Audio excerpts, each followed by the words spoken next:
5, 4, 3, 2, 1. CTS Pop Culture Pod. We were supposed to say it at the same time. I'm not going to do that. This is the CTS Pop Culture Podcast, episode 49.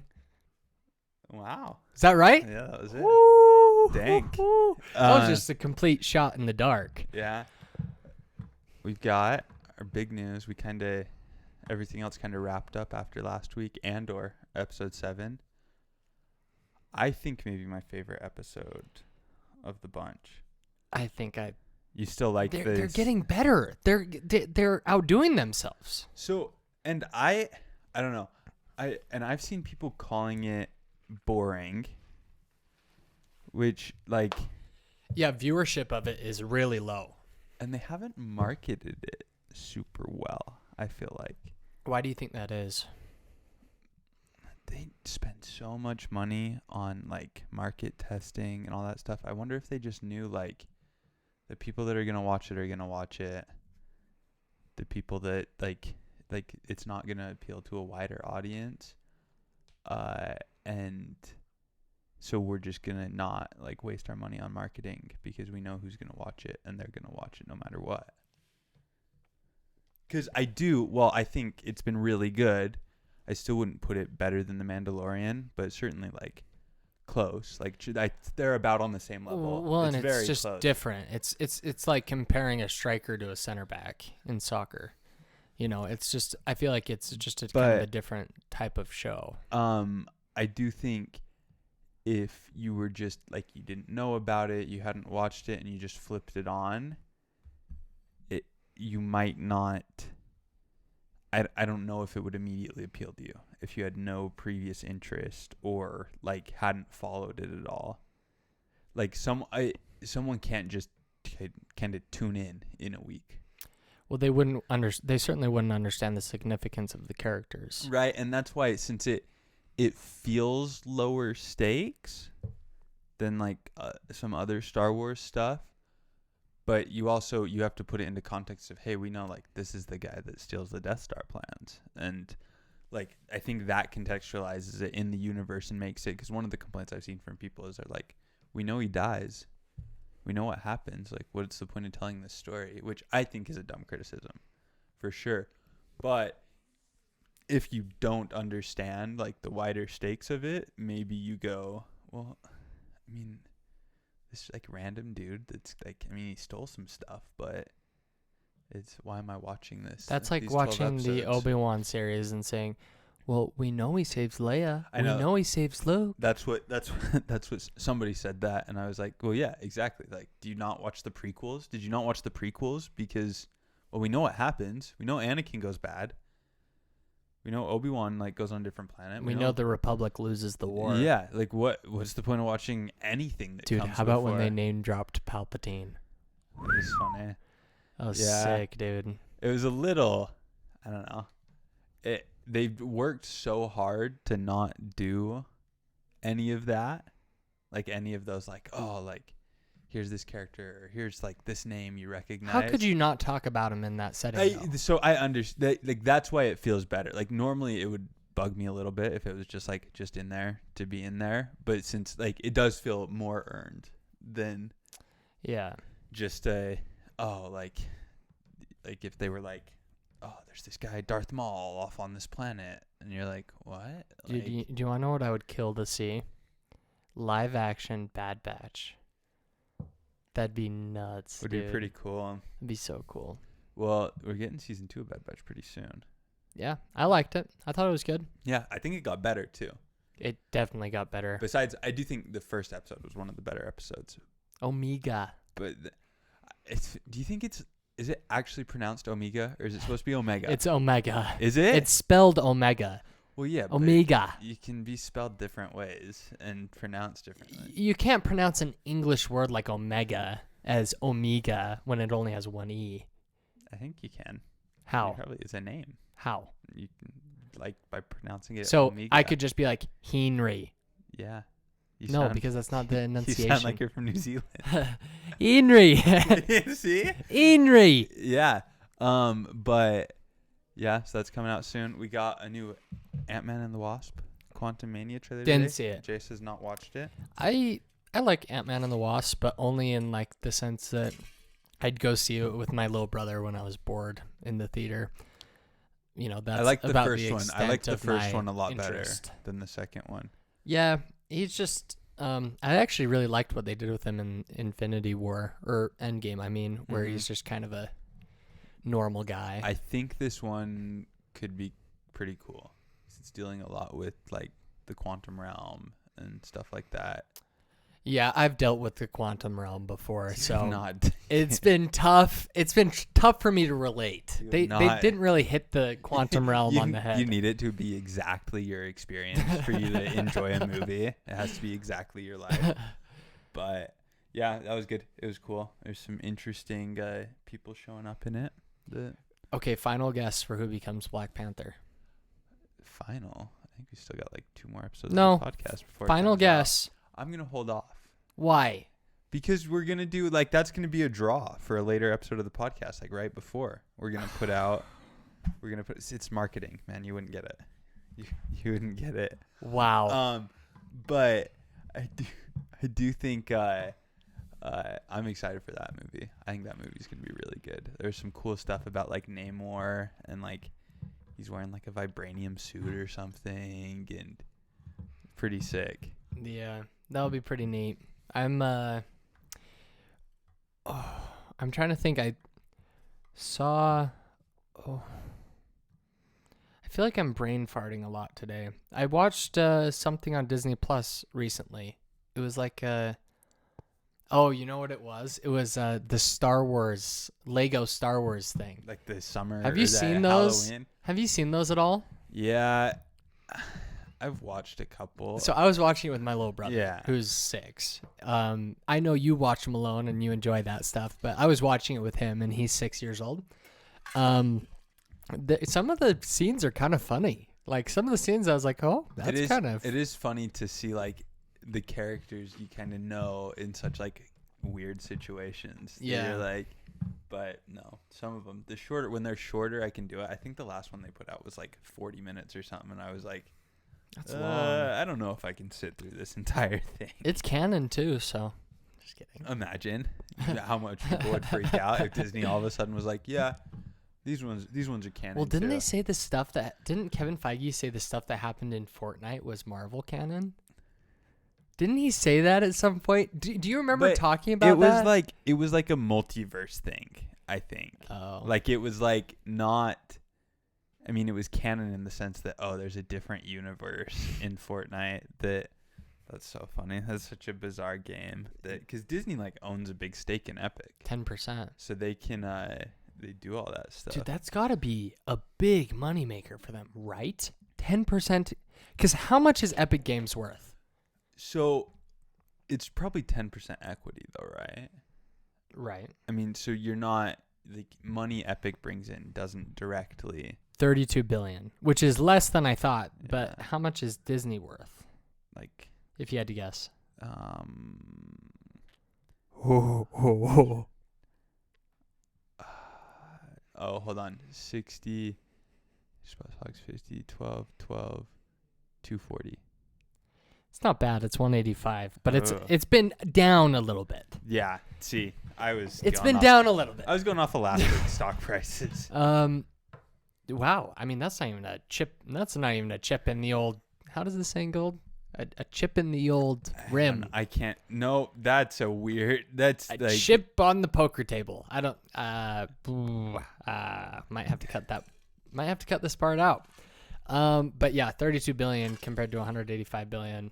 It's a big difference. Well, and they have a 10% stake, so their stake's only like 3 billion. Yeah. Yeah. So, but I guess I was just thinking because there's always that fact going around that video games are worth bringing more revenue than. But it's revenue, and it's like immediately.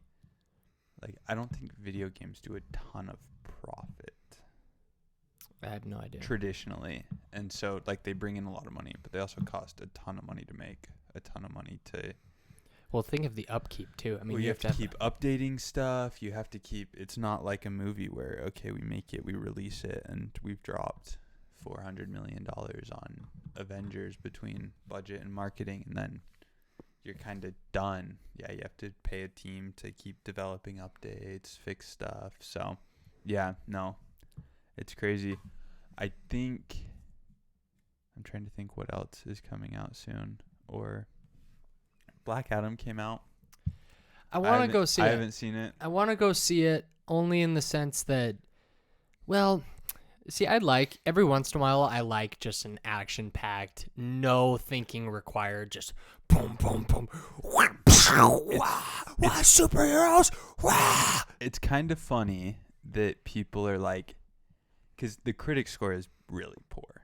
The audience score is okay, though. But the audience reaction is a little weird given the criticism that Marvel's been getting lately. That people are like, oh yeah, like the plot's not good, there's nothing of substance, but like it's pretty fun.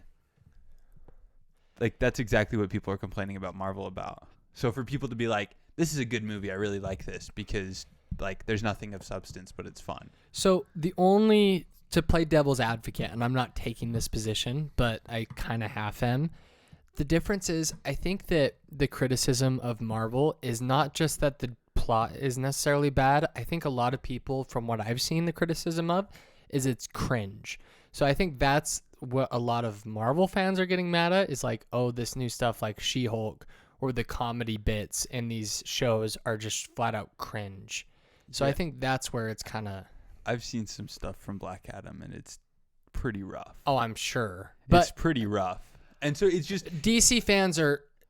I mean, like... It's weird for it to sit at a 90% audience score when people are going, it's not a good movie, but it's kind of fun because there's action. Like, if that's all it took for like I mean, Marvel, you could say that. I would argue there's not a single Marvel project that I haven't gone, like at the very least gone, well, the story wasn't great, but this is pretty fun. She-Hulk? I mean, it was fun. Like the story wasn't great, but especially the ending. But I think it is at the level of people are going, like the story, I've seen people go, the story is actively bad, but there's some decent action, so I like it.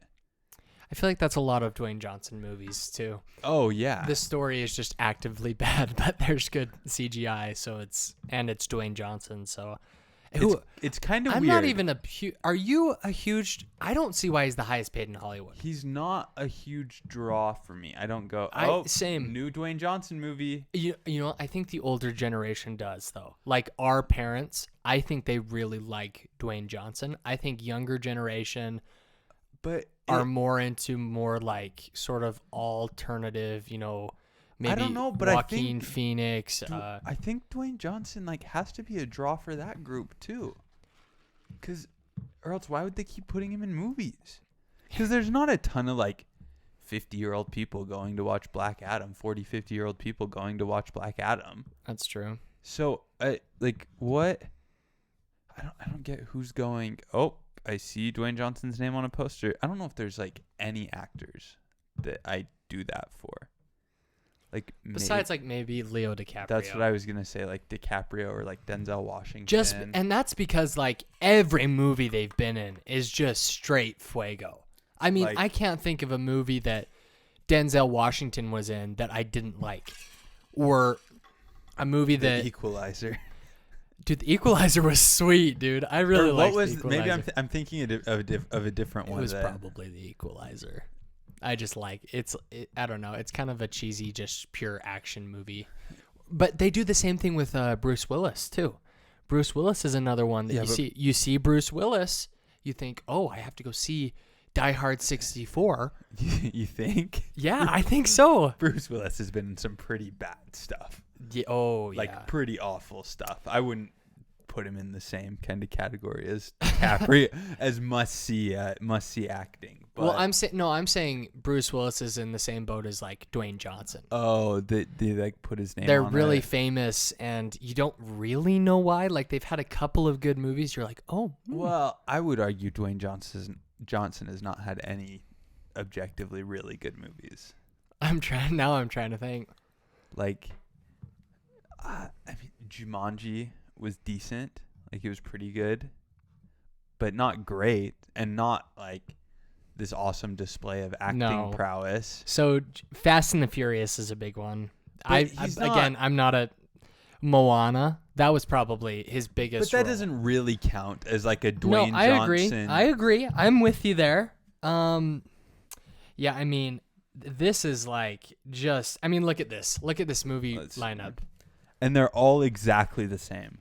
I could probably switch around the titles and would not be able to tell. I mean, Rampage, Skyscraper, San Andreas, Central Intelligence, Walking Tall, Fast. He's done a lot of movies. Yeah, he's done a lot of movies. As like a leading the Scorpion King. The CGI in that is so funny. Yeah, but Black Adam though is best opening weekend ever. Best opening weekend For ever. Dwayne Johnson. Oh, Dwayne Johnson. I thought you meant like ever. I was like, No. oh. No, for Dwayne Johnson. Yeah. So, I mean, he's still kicking at it. I mean, all the power to him. I mean, the guy's so old, and he's got to be on some crazy drugs, right? Steroid wise, he has got to be. He's not that old. I think he's old. Like, I think he's old. No way is he that old. Hold on. He's Let's not see. that old. I think he's no. like, I think he's like he's 50. he's 50. Yeah, he's 50. That's not that old. I mean, for a guy that looks like him, Henry, if I could look like him, half of what he is when I was 50, I would literally But- die a happy man. So I mean, he's definitely on like steroids and stuff, but he has been like a professional athlete his entire life. Yeah. Like, WWE for a big part of it. But still, I mean, like those dudes are. It's all fake, but Dude, those the, dudes are in the shape. WWE to acting pipeline is kind of crazy. They John Cena, The Rock, Chris Jericho, Tom Hardy. There's a dude in that Percy Jackson show that's coming out that's a wrestler. Really? Yeah. Yeah, it's funny. And what's even funnier about it is WWE gets a cut from all of those movies because WWE essentially They're under contract. They owns you. They own you It's once weird. you sign with WWE. It is weird. And what's weirder is like you ask any of those WWE wrestlers, like, does that piss you off? I've seen a few interviews now where they're like, you know, they get asked about that. And Yeah. does it piss you off? They're like, no, I'm so grateful for what Vince McMahon has done Which for me. I'm so grateful for kinda what makes WWE has sense, done for 'cause me. No way is Dwayne Johnson as big as John Cena, any of those people are Yeah. as big as they are without kind of that start. But yeah, no, WWE, I don't get that. I used to love it. I used to buy the Yeah, merchandise. that checks. I used to buy the belts. That And me and checks. my little brother would just stage these wrestling matches. Oh man. Dude, and I would pay for the pay-per-views. I would work chores for like 2 weeks straight. And I would beg my mom, please buy me Royal Rumble. Please buy Royal Rumble on pay-per-view. And she would buy it, and I would just sit there for hours just watching Royal It's Rumble. so crazy. I was never into it. But yeah, no, very, very interesting. I don't know. They've started like actively advertising the Superman cameo in it. Have you seen it? Yeah, I was bummed to have that spoiled, and I was bummed that Dwayne Johnson spoiled it. Well, not even. So at first it was him like wink, wink, like, ooh, that cameo in the end of the movie. But now they're actively like, in the official advertising for the movie, it's like Dwayne Johnson texting with Superman or whatever.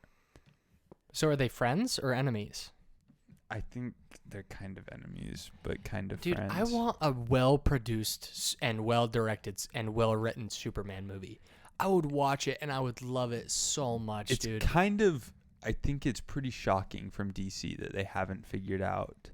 Especially with how much I forgot the actor who plays Superman, Henry Cavill. Henry Cavill, how much he loves that role and how much, I mean, he's a great actor. I mean, The Witcher is one of my favorite series of all time, and he plays The Witcher in Netflix. He has he's been getting these massive roles. I think he's a pretty well-established actor at this point, and he loves the role of Superman, but they just can't get a good director. They can't get someone that...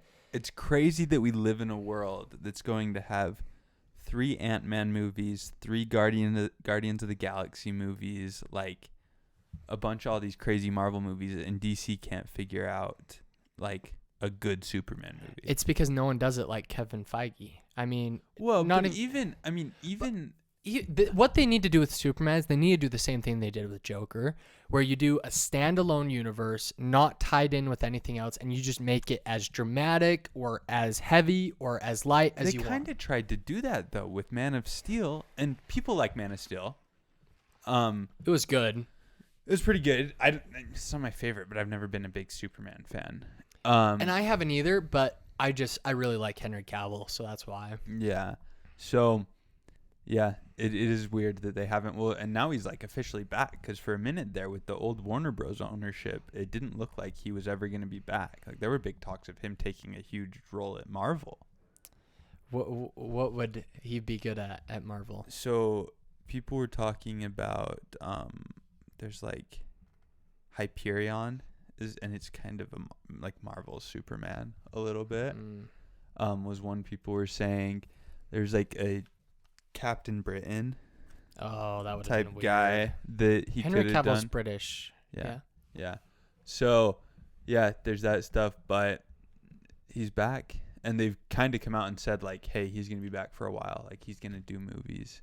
They just need to start doing more of like series too on HBO Max. Like I know they're coming out with a series on the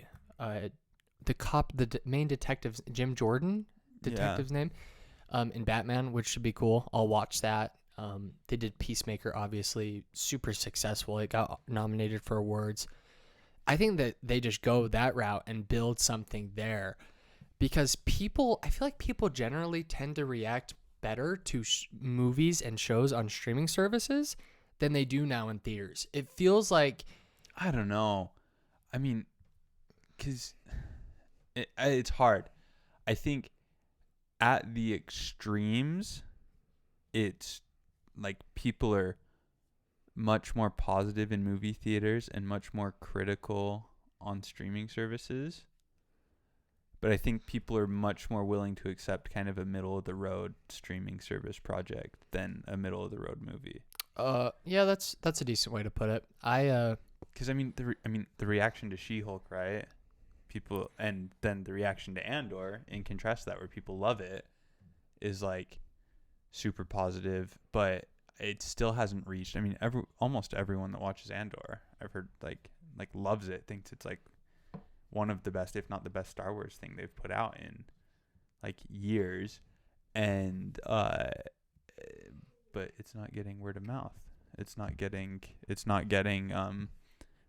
tons of publicity. Whereas if it was a movie and it was this good, it's for sure getting. I mean, people just see box office numbers and decide like, I've done that. I've seen something has a huge box office, and I'm like, oh, I'll go see it. It must be good. And see, I'm someone that before I'll check box office, I always check reviews. If the reviews are good, if the reviews on a movie are bad, like 40% audience score, 23% critic score, I will actively go out of my way not to see the movie. And that's the only scenario where I won't. Yeah.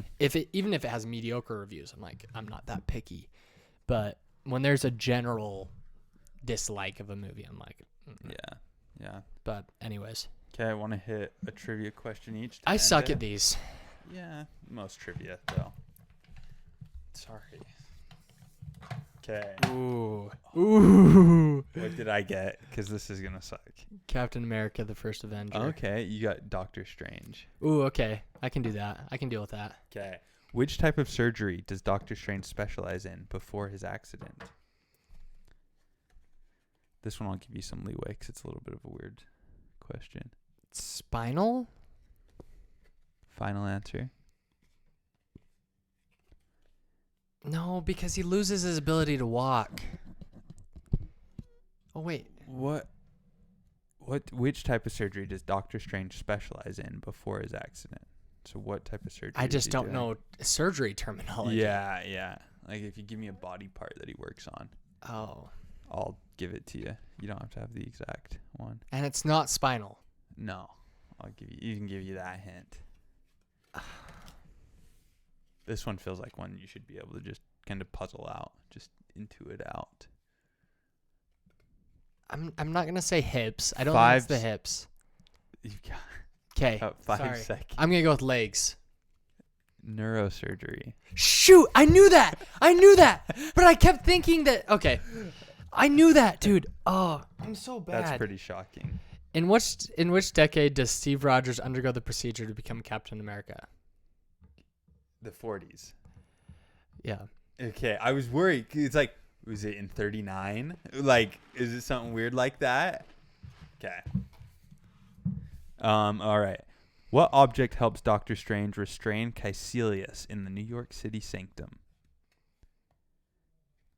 This is a bad question. I think this is a bad question, but I'm not going to give you any leeway on the answer. Which object? Helps Doctor Strange restrain Caecilius in the New York City sanctum. Is it his cape? Yeah, it Yeah. is. But it's a bad question, right? Because what if you're thinking, that like weird like metal thing that like folds him up Where does Captain America keep his photo of Peggy Carter? in a locket? Close enough. A pocket watch. Oh, okay. What is the name of the temple at which Doctor Strange trains? Ooh, a little tricky one. It's not the same place that we see in Scarlet Witch, is it? Or in the newest movie, is it? I think they do go there in the newest movie. They are there in the newest movie. And it gets destroyed by Scarlet Witch? You just have to remember the name. It's a tricky one. I just don't remember the name. Comartage. I wouldn't have guessed that. Yeah. Who is the head of the Strategic Scientific Reserve? That's tough. If you get this one, I'll be really impressed. It's what's his name? Crap. It's Ooh, that was on the tip of your tongue there. it's I'm picturing the character that I think it is. Is it the like kind of little dude, like the little German dude? I don't know. I haven't seen this movie in Like ages. what's the name? Colonel Chester Phillips. Oh no, never. Yeah. Never. Okay. From whom is the inscription that is written on the back of Doctor Strange's watch? From whom? Yeah.